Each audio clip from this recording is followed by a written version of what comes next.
I've always been a little eccentric.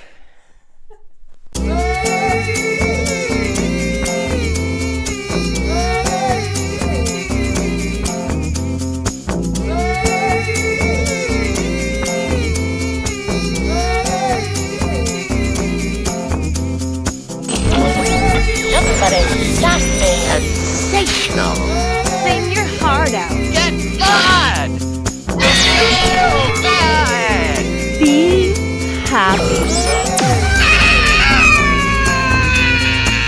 You have the right to remain silent. Shut up. Anything you say will be used against you. Against you. Against you. Against you.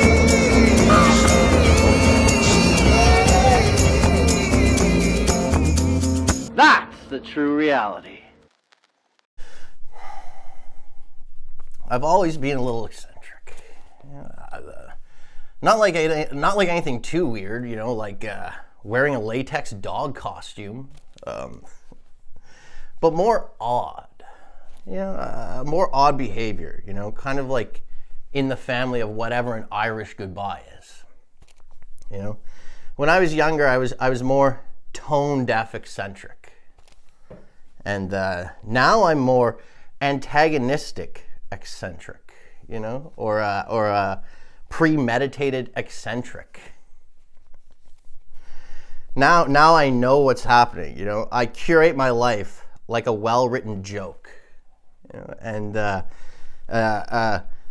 when I was young, the outcome was the eccentric part. My life was more improv with loosely coded punchlines, and like I used to always wake up in crazy places. In my 20s, sure, I was high on cocaine, but that's part of what makes me eccentric. Coke actually calms me down. It takes about 3 grams of cocaine for me to come off as a normal person. So anyways, one time I awoke in some bushes with cops around me going, "Are you okay?" I said, "I sure am, officer," and jumped to my feet. They asked, "What are you doing sleeping on the side of the road in the bushes?" And I said, "Well, last night I was a little too drunk to drive, so I decided to pull over and park my caboose till the Wiggly Pops wore off." One of the cops asked me, "Where's your vehicle?" And I grabbed both of my ass cheeks and replied, "Right here, officer." I mean, that part never happened, The first part did, though. But to have had something like that happen to you, and then to just add that last part, that's very eccentric behavior. Another time I awoke and my friend Dave was standing in my room. I said, "Dave, what the hell are you doing here?" And he just smiled. So I got up and walked over to him to clock him in the jaw. But by the time I got to him, he was gone. And remember they do that back when people read books. You got to get some wetness on that page. So I went over to him and I tried to clock him in the jaw, and he was gone when I get there. And so I tried turning on the light on my wall. And every time I would reach for the light switch, it would move, Then I looked and Dave was standing on my bed. "Dave," I said. And Dave wrapped himself in the curtain. I rushed over, pulled back the curtain, and Dave was gone. I lay in my bed and I could see through my closed eyelids at the faces on the walls mocking me. That's very eccentric, Or maybe it's the 20 Gravol I took before bed. No, it's eccentric. Very eccentric thoughts. Then this other time, I awoke laying on the bathroom floor of a pizza with a needle hanging out of my arm. And the pizza workers knocking on the door saying, "We are calling the cops." Hey, what can I say? I'm very eccentric. You know what is the difference between me and, like Dali or Picasso? I think the difference between them and me is I never caused someone else to wake up in a compromised situation. I'm one part eccentric, one part empathy. Without that damn empathy, I'd be known as the eccentric I see myself as, rather than the fucking loser drug addict. That's how I picture other people picturing me. They go, "Goddamn loser drug addict." I'm like, what? I'm just fucking shopping for tomatoes. Such fine lines divide eccentrics and nutcases. And some might say they both are cut from the same rug. But I like to say, stop trying to control me. How many I've double tapped, done a whole thing, and never remembered it existed, Someone's like, that stopped there.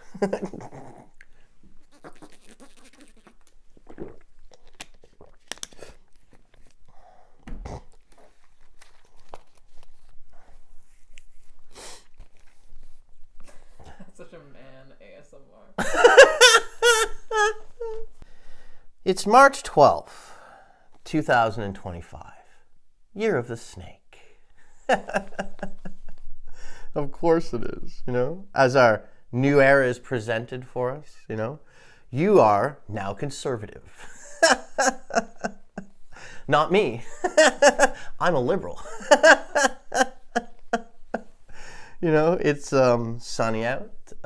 Spring is almost here. And I'm feeling all these feelings, spring really makes you feel electric, you know what I mean? It's just like electrocuted, you know what I mean? Today we have a high of 8 and a low of -2. The ice is melting. Imagine not loving spring. What? Are you a snowman or something? Who doesn't love spring? A guy who owns a sugar bush, that's who. And those people are what I call sweet dirt salesmen. You know how friggin' expensive that shit is? Fucking shit comes out of a fucking tree. Anyways, we have a great show for you today. Stick around.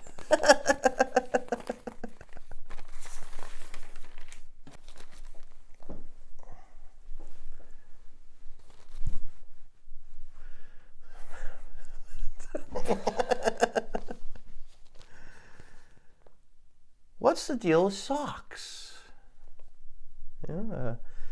Shouldn't they be called pocks or sacks? Sock sounds like a super sour candy, or what's left after you have all your teeth pulled.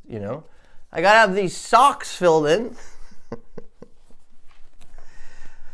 I don't think it's people under 25 or over 60's job to worry about the world, but they also seem to be the only ones who openly care what happens. I think that's because the people literally doing the living, and working are generally too tired to think. And so it's left to the young and the old to grandstand their useless fucking ideas. As an eccentric, I try to keep my head filled with fresh ideas, and live like I'm retired.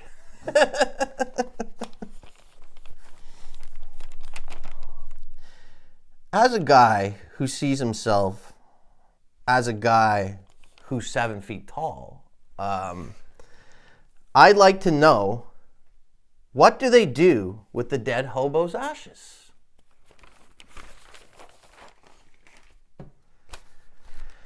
Stop making your looks part of your identity. Okay?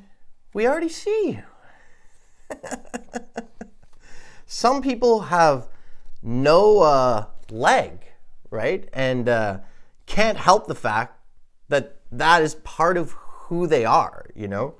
Or let me rephrase that, who they used to be. Now imagine not having legs, okay? Now, imagine having no legs and dating, okay? You better have a really nice head and a really charming sing-song voice, you know what I mean? Because imagine a guy with no legs complaining about their hair. It's never happened. Because what all guys missing legs know is they are lucky, you know what I mean? That anyone loves them at all. When missing legs is part of your identity, you are grateful for everything you get. And, you know, if you behold a nasty, attitude for even a moment, well, God will take the rest. Shing, shing. Oh, fuck. God's like, now I'm taking your legs for making that joke, you scoundrel. You know what I mean? He's like, at the very least, I'm going to make the fucking bags under your eyes so black that people fucking believe in space looking at your face. You know what I mean? If you have something weird about you, say it right away. You know? It's not other people's faults. You have a piece of tie rod sticking out of your chest. Okay? Don't start talking about napkins and paper plates. Introduce yourself. Hey, my name's Mike. And I got this here when I jumped out of the window into a construction yard. You know? If they pull it out, I die. But hey, you can hang your hat on it. See? Make a joke. Get it out in the open. It's not those people's faults. You jumped out the window. Okay? You might be thinking, how unkind. You know what I mean? That might be the most unkind thing I've ever heard. What a mean way of looking at life this fellow has. It's like, but let me stop you right there. I'm not mean. I'm eccentric. Dolly used to drag an anteater around with a rope and fucking throw it on ladies. You know what I mean? I don't think all my eccentric takes are hurting anyone innocent. If anything, the true reality intends to remind people we are all guilty. I mean, that sounds nice, but I don't think that's what it intends. But wouldn't that be cool? If it just like people heard the words, the true reality, and they're like, I'm turning myself in.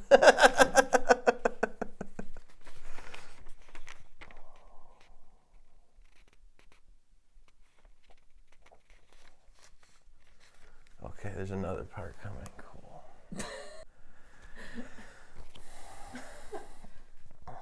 So they've come out with a live AIDS musical, featuring, and I could be wrong, but actors who are all AIDS patients.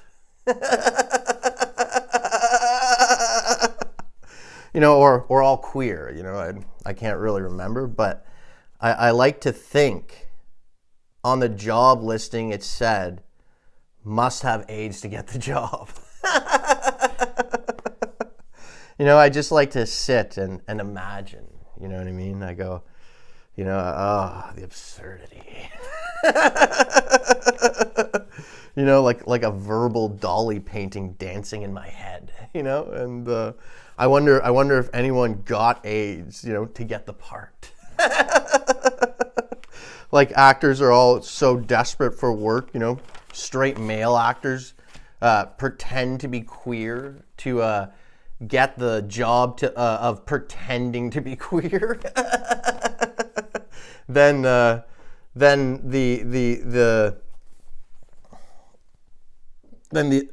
actor finding out the qualifications were being able to act queer, not having AIDS. But in the process, now the actor is queer and does have AIDS and can't get the role no matter how great an actor he is because of conflicts of interest. You know, goddamn. I call that... What the... Oh, fuck. That is a bunch of crazy-ass words. That was such a good clip. Oh, goddamn. I call that existential stream of eccentricity. You know, I like to keep it surreal.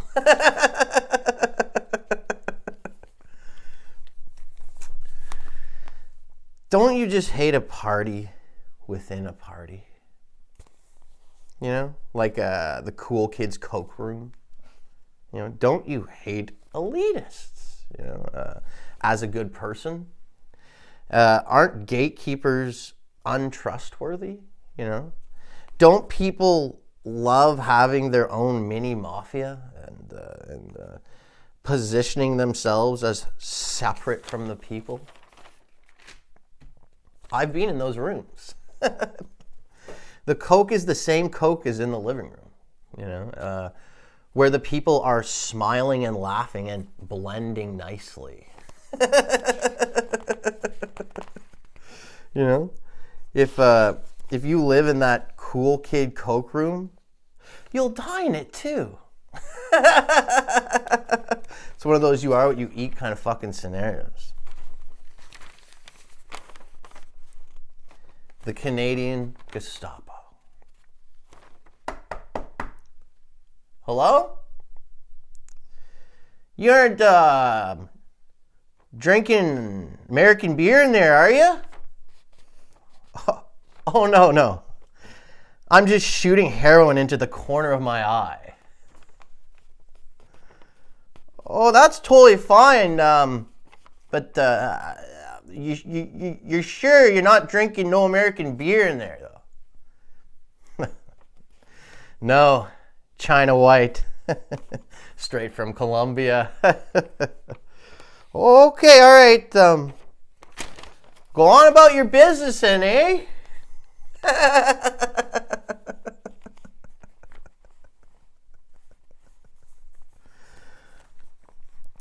Something you might not know about me, just by looking at me, is I listen to rap music. You know, some of my favorites are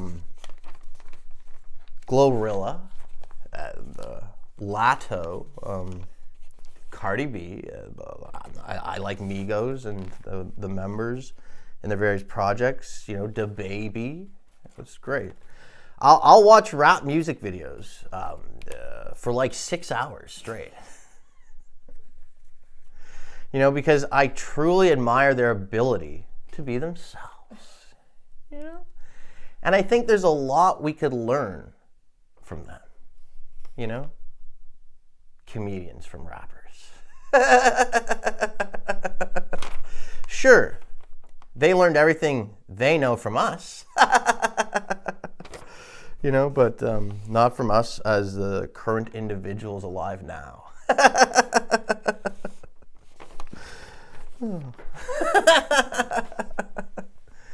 Doesn't DaBaby have such a strong look? You know what I mean? What a face, you know?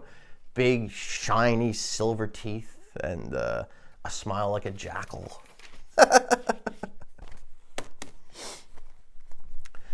So I watched Snow White and the Huntsman. And I was watching and watching. And I was starting to wonder, where the hell are the dwarves? You know? And then bam! The dwarves arrived. But they weren't dwarves at all. They were Hollywood actors in these kind of dwarf suits, you might say. They were doing midget face. Basically midget blackface, if you will, you know? And you're telling me they couldn't find real midgets? You know? Being a cop-out is not eccentric. You know? That is finding the real midgets and maybe upsetting someone. That's eccentric. You know? Getting a guy to pretend to be a midget, that is just a cop-out. You know what I mean? Because I bet he wanted to be a midget all his life. You know what I mean?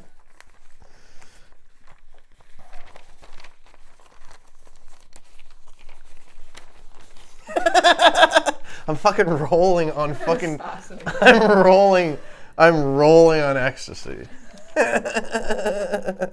So I keep drinking this water in the cutscenes. Because if the ecstasy totally kicks in, then the love totally kicks in. You know what I mean? And then I run out the door and start planting fucking trees. Do not censor your creative flow. The point of comedy is not to offend people. People being offended is, I don't know, a side effect. And after years of comedy existing, the evidence states some great comedy is offensive to some people. In conclusion, when making comedy, don't worry about being offensive. And afterwards, clean it up. You know, if that's what you feel like doing. Right?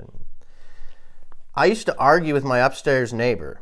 You know, he used to tell me he hated Norm Macdonald, right? And that kind of straight man comedy, he called it. You know, and I never had much of an argument. I just say, wow, and really. You know, and it's a shame because we never did get to conclude our debate, you know, because my neighbor died, you know, hours after taking the second vaccine. So, you know, wrong or right. So I wrote a message for Elon Musk. Canada needs comedy clubs. Please build comedy clubs across Canada. AI comedy clubs with robot comedians and robot audiences. And this will be a step up from the current situation. P.S. Just put Starlink internet in, even if some guy says don't. Please help. A guy who lives in a rural area like me and depends solely on Bell cable. So when a tree falls on a line, no one hears a sound. Please help. Send help fast. Look, I know he won't help me. But again, I'm eccentric. This is what eccentric people do. They write letters to people who will never respond back or help them. You know what I mean? Like almost all of Twitter are eccentric individuals. Just like tweeting at celebrities like, yeah, this is what I think. Like that is the definition of eccentric. You know, I'm not alone. I'm eccentric. Now this is going to make a lot of people mad, this next part. But it's people I don't give a damn about what they think, so. Don't white people love 100 years ago? You know, and eras. That's our biggest problem, you know, romanticizing the past like it was good to all of us. 100 years ago, was good for like 7 of us, you know, and even they had fucking mold poisoning. You know, just a slave owner with a molded overcoat. You know what I mean? White people need to get with the times and stop all this, see these shoes? These were my daddy's. And his daddy's before him, you know? Just imagine, you know, a time when you were most afraid and filled with anxiety. That's how 100 years ago felt all the time to everyone alive then. 100 years ago, only the savagest killers prevailed. People who romanticize 100 years ago would be roadkill 100 years ago. And I know I used to be one of them. And I've been roadkill. You know what I mean? I've been in accidents where I was just laying in a gutter. Accidents, you know?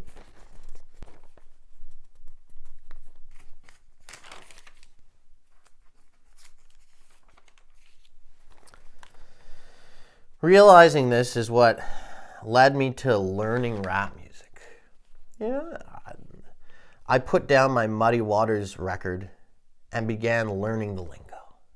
You know, or else one of those suckers could be right next to me with will intent. Oh, fuck. Oh, god darn. Realizing this is what led me to learning rap music. You know, I put down my Muddy Waters record and began learning the lingo, you know, or else one of those suckers could be right next to me with ill intent. I wouldn't even know, you know, he's communicating with his homie, right? Let's rob this sucker. He'd be, you know, signing over to him, you know, take your head out of the past, you know, before a prisoner fucks your day up. I flip through Netflix and think, oh, whites, stop it with all these period pieces. You know, I don't even care about all the Indian movies. That doesn't even bother me. I care that my fellow whites look like fucking retards. Hey, whites, stop making me look bad. Some people think I'm lazy. I'm not lazy. I'm sleeping. Big difference, you know? Lazy people watch TV all day and eat pasta, you know? I'm simply laying there. I'm not lazy. I'm eccentric. In 5, 4, 3, 2, thanks for tuning in.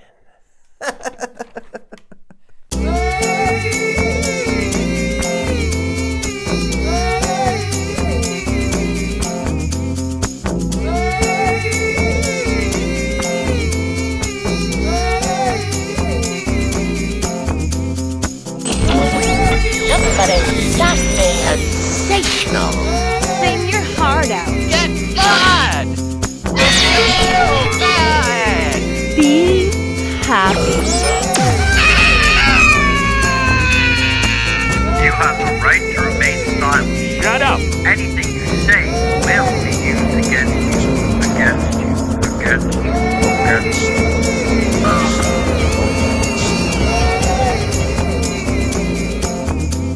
That's the true reality. And now we're on to the portion of the show that I call didn't come up with enough material in time, gotta improv some stuff. You know, because I was busy. I've been busy doing other things than writing. I've been thinking about how to make a comedy club, you know, and what else have I been thinking of? That was one thing I thought of. Oh, and then I was thinking of how to do stand-up again. So I'd be sitting there 12, 17 hours a day just thinking of those topics. And I get to the end of the day and I look, oh, god darn, I got 2 notes. This will not do. So now we're on to the section where we just try to make it happen. Sounds like someone's trying to get in the window. I'll try and keep my responses as eccentric as possible. Ooh. Oh, fuck, that was unacceptable. That's the behavior of a child. All right. What's A the racist child.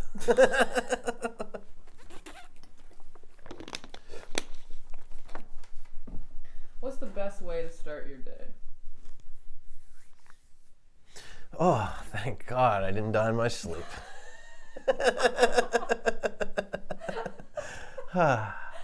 You know, I always thank God for things other people don't always think of. You know, other people are like, oh, thank God for my wife, thank God for my job.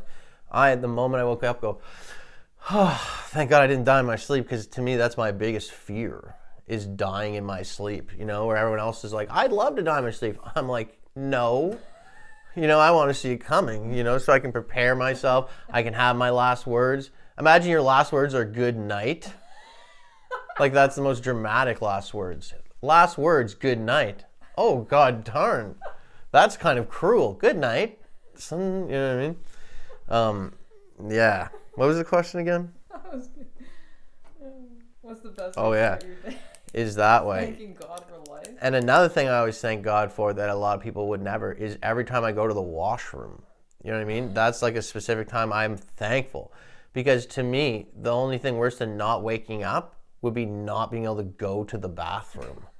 Where other people are like, thank God for this like flower bouquet from my lover. You know what I mean? Or whatever other people thank God for. Thank God I've got a brother and a sister. It's like, you'd be the same basically. But imagine the things that are the worst thing. Thank God that's not happening. See, that's what you can be thankful for, more than just a guy that annoys you that exists, or gal, or you know what I mean? Or an in between. All right. Do you drink coffee for energy? Yeah, that's why I drink coffee, for the energy, but I also drink coffee because it's like cool to drink coffee. You know what I mean? Like, you're just like, you're drinking coffee and you're thinking about it's like very atmospheric. Yeah, I drink coffee for the atmospheric part more than the energy.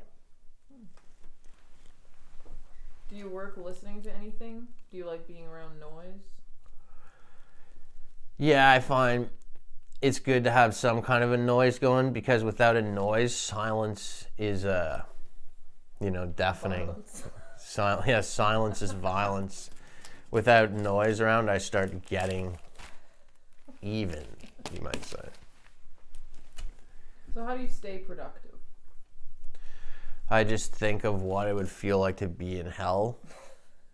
And then the next step is, I think, if I don't succeed at my tasks, I go to hell. And I do it in that order. Because if you just think first, if I don't succeed, I go to hell, but you've never thought of what hell might be like, you might go, oh, that might be fun. But if you've sat there and thought of just the coals burning your flesh, nothing more motivating than that. Is it possible to think of nothing, or are you thinking of thinking nothing? I think it's possible to think of nothing in terms of literally like seeing the word nothing in your head. But to have an empty mind, I think that is in the eye of the beholder. Sauron.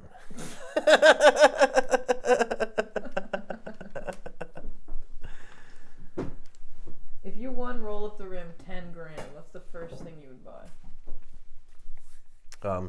$10,000 worth of Roll Up the Rims. No. The first thing I'd buy if I won $10,000 would be something worth $10,000. So one thing worth $10,000. Yeah, like a $10,000 gold ring, or a $10,000 gold tooth. That's the one. Yeah. Yeah. But because, you know what I mean, I'm fair, I'd buy a $5,000 gold tooth and then another $5,000 gold tooth and give one to you. Because I'm fair. Write that down. He is fair. Fair. Never forget it. Never regret it.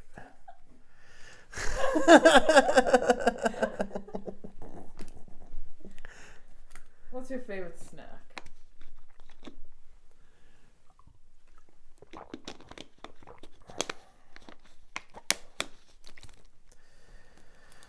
My favorite snack.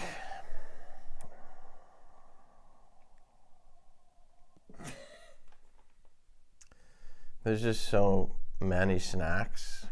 It's just hard because That's a valid answer. it's like kind of like, what's your favorite weed? And it's like the one that gets me high. You know what I mean? So what's my favorite snack? The one that I want in the moment. Whatever the devil that means. But hey, I'm eccentric. Cheetos.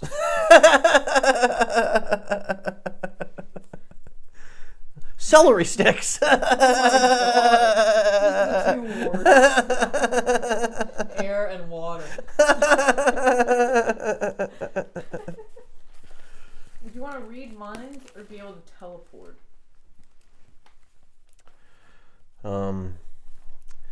I'd read minds, and then I'd read the mind of the guy with the design for the teleporter.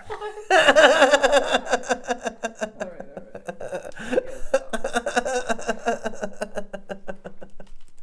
What do you think of multitasking? I feel like maybe I perceived myself at one point in my life as someone who could multitask, but definitely at this age, I've got closer to selective hearing than an ability to multitask.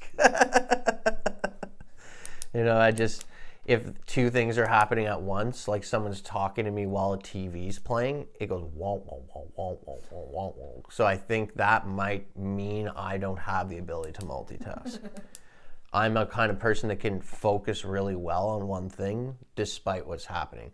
I could be inside of a mall or somewhere loud and chaotic while writing something, you know, but I couldn't be writing something and cooking something.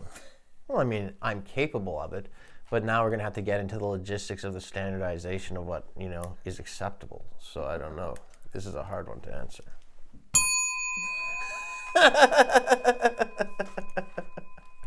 Well, it got to like 7 minutes. DC or Marvel movies? Which one did it best? Well, DC is better at doing the cartoon movies, and then Marvel is better at doing them real people ones. Is that what they call live action? So I'd have to say, like, I like the characters in DC better, but the whatever the other one is, AC or what is it called? Marvel. That one executes it better. And then you never really see a Marvel movie like copying a DC movie, but sometimes you'll see like DC movies try to copy the Marvel humor, which is, you know, that's unforgivable, you know what I mean? And not eccentric, despicable. Because it's okay for Marvel to exist and have its like weird, like, you know, humor, right? But you can't copy that. That's one of those things, you know what I mean? It's like, you can accept Nickelback's great, but you can't accept a single band that sounds like Nickelback, right? It's one of those things. Next! What's an eccentric animal you would keep as a pet if you could? If I could, an eccentric animal that I could keep as a pet if I could, would be a guy with a sock puppet on his fucking hand that lived behind my couch. And go, "Rrr," that'd be my little dog. You know what I mean? To me, that's an eccentric pet, if there's ever been one. You didn't say exotic. You said eccentric. Yeah. Shep. I throw a sausage over the couch. It's like, that's just the guy.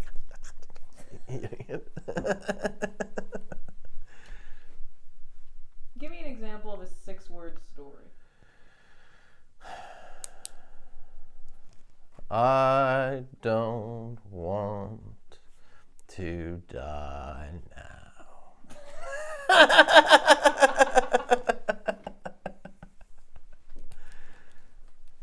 That's actually very good.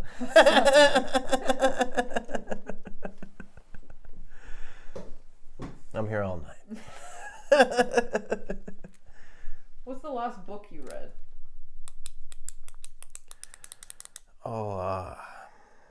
What was it? Is that one I read out loud? What was that? Was that the Pressfield book? Yeah, about warriors. Yeah, it was some kind of warrior book by Stephen Pressfield, the guy who wrote The Art of War, not The War of Art. That was written by a guy named Huang Ting Tang.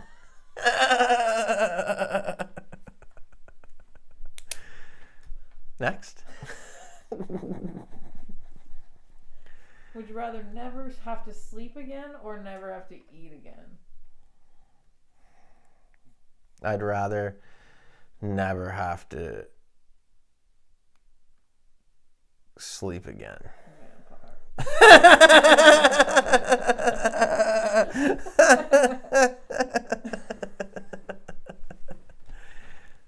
Ting. So tell us, how do you find love? Well, the first step is knowing yourself. The second step is never caring if you know anyone else ever again. The third step is never trying to meet nobody, no how. The fourth step is just like randomly like running into someone and you're like, yeah, and then the fifth step is like after you're like this long enough and they're still there, that sort of turns into this. And then when they're there a bit longer, when it's this, it might turn into this. And then the next step is you just sort of loosely, I don't know if it's reminding, informing them that if you ever bring them from this back to this, well, you can fill in the rest with whatever you want. And when they go, you know, I also have a place to fill in. And you're both like, we both have places to fill in. And then you are in love.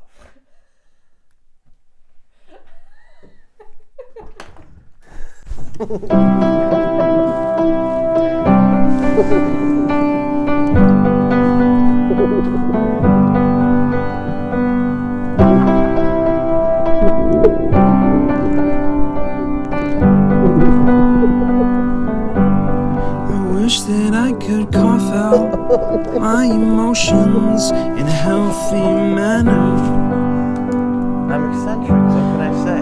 And just become the right person that actually matters.